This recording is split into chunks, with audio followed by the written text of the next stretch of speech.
الحمد لله الحوض أضعم من الوز يا جماعة إلهكم ما ذكر شكري وسو حيا كورك منك إذا مركاتك كتير كل فين تو بولولين بولش على ما بولولين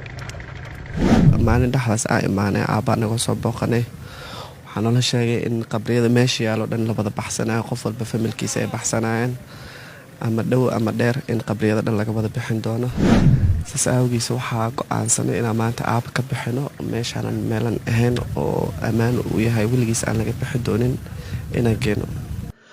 waa meydka Allah u naxariistay Cabdi Muriidi Dheere Ajakis oo laga saarayo qabuurihii uu ku aasnaa iskool bulisiya degmada Xamar Jajab qorshaha ayaa ah in lagu aaso goob kale kadib markii la sheegay in maalmahan xaalad cusub ay ka soo korortay qabuurahan dadka eheladooda ay ku aasan yihiin qabuuraha iskool bulisiya ee magaalada Muqdisho ayaa bilaabay in meydadka marxuumiinta ay ka soo saaraan halkaasi si ay uga aasaan goobo kale kadib markii ay sheegeen in lagu wargeliyay in dhawaan qabuuraha la burburinayo inkastoo aan si rasmi ah loo ogeyn ujeedada arrintan iyo cidda uu ka soo baxay amarkeeda haddana dadka meydadka la soo baxay ayaa inoo xaqiijiyay in bulshada deegaanka iyo ciidamo goobta ku sugnaa ay u sheegeen inay jirto arrintan ku soo wajahan ayna kula talinayaan inay meydadkooda la baxaan maanta ayaa waxaa lagu arkayay qabuuraha iskool bulisiya dad kala duwan oo meydadkooda la baxaya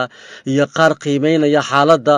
kuwa oo ka cabsi qaba in ay iyaga oo aan ogeyn arrintaasi ay dhacdo maalmihii la soo dhaafaya ayayna dadku qabuuraha kala baxayeen meydadka maanta la bixiyay waxaa ka mid ahaa Allah u naxariistay Cabdi Muriidi Dheere Ajakis oo ka mid ahaa majaajiliisayaasha ugu caansan Soomaaliya oo halkan lagu aasay 27kii bishii 9aad 2021 caruurtii oo dhalay iyo asxaabtiisii ayaa meydka marxuumka halkaas ka saaray caruurtii uu dhalay iyo asxaabtii ayaa meydka marxuumka halkan ka saaray kadib markii loo sheegay warka ku saabsan burburinta qabuuraha maxamed cabdi muriidi oo loo yaqaano Jaceylow isla markaana uu dhalay marxuum Ajakis iyo xubno kale oo ehelka kamida ayaa TV-ga Universal uga waramay sida ay akhbaartan ku soo gaartay waa dhawahay Universal TV aad u mahadsantihiin maanta waxaa imaanay qabriga aaba oo maalin dhaxdaas aa imaanay aaba naga soo booqanay waxaa noola sheegay in qabriyada meesha yaalo dhan la wada baxsanayo qof walba familkiisa ay baxsanayeen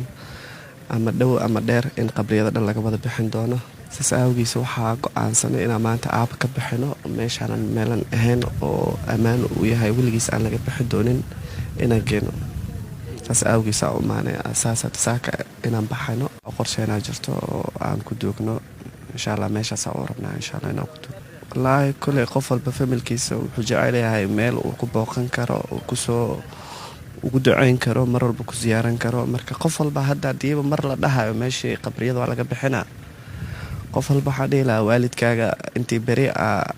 meel ku booqata waxaa kuu fiican inaad soo bixiso oo meel hadda amni oo aad hubto inaan dib loogu bixinaynin insha Allah taas ugu baaqi lahaa ummadda oo meesha dadka ugu duway malaayiin qof meeshan ku duugan qofkiiba awood inuu waalidkiisa ka baxsado oo meel kala geysan karo waxaa ku baaqi lahaa inuu meeshiisa geyso insha Allah waa maasantahay TV Universal maanta waxaa u maanay adeerkeena inaan kasoo bixino qabriga maadaama meeshaan laga dhahay